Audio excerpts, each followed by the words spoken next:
The next one, erroneous. Now, erroneous means mistaken, incorrect, right? And our options are unfair, inaccurate, wrong, false. Now, given the options that we have, except for unfair, right? Unfair means we already know un as a prefix means not fair. Right? Unreasonable, biased. Right? So, inaccurate again means in also means not accurate. Okay? So, accurate, inaccurate, fair, unfair. And we're looking at synonyms, by the way. And then wrong. Wrong again means it could be either a mistake or an error. Right? Whatever it is. And then we have false. Something that is false again is incorrect, or it could be misleading, a false statement, or even mistaken. In fact, these are so close in nature, both wrong and false. I really can't pinpoint and say this word is more effective than that. Having said that, I would skip a question like this when there are two options. Exactly. Wrong and false almost apply to being erroneous, right? So if I have to decide, it's easier for me to decide when I come up with example sentences. So let's quickly take a look at some example sentences. Let me just clear this, right? So let's say, for example, if I say errors in grammar, right? I'm using the word erroneous, I'm using errors, right? Or if I say they had arrested him in error, meaning it was a mistake, right? They were not too sure. Or if I say the doctor committed an error which was very appalling, right? So in all these sentences, it is leaning more towards, okay, whatever you've done, the error in this thing is wrong, right? You would rather say wrong than false. Or you would say, except for this one, probably this example sentence, the second one, they had arrested him in error, which was a mistake. It was wrong of them to do that. You can't say it was false of them to do that, right? Likewise, the third one, the doctor committed an appalling error of judgment. So the judgment that he made was wrong rather than false. So you see where I'm coming. When I have a doubt between two words that are really close and I really can't figure it out, I usually come up with example sentences and see and substitute which is more apt in those examples. And for me, C is leaning towards that, right?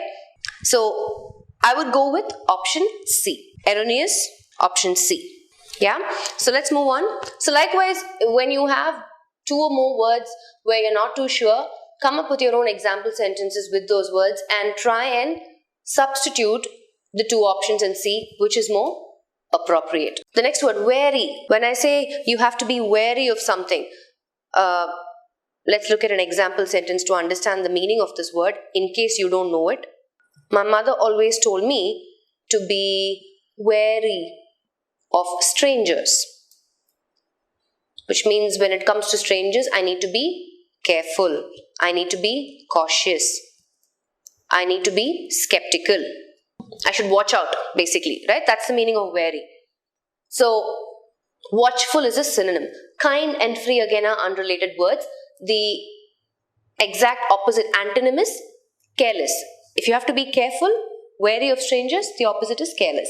Minuscule. Minuscule, we know, tiny, very small. The opposite of that is what? Improve, menial, minute, or massive. Again, improve, unrelated word. Menial, minute are almost synonyms.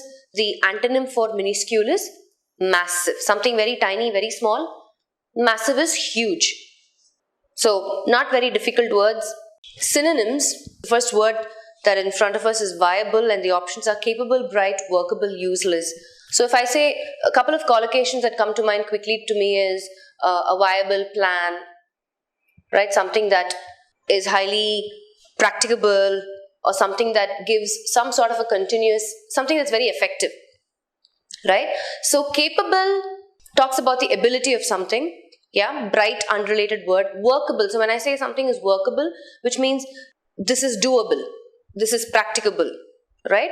So obviously, viable is a positive word, so we can quickly eliminate option D, which says it's useless. So the closest one in meaning, synonyms, is workable, right? Capable talks about ability, but workable talks about something that is practicable, something more effective. Okay, let's look at the next word, sinuous. So sinuous, in fact, if I say sinuous, I'm going to put down some collocations again. I could say a sinuous stream,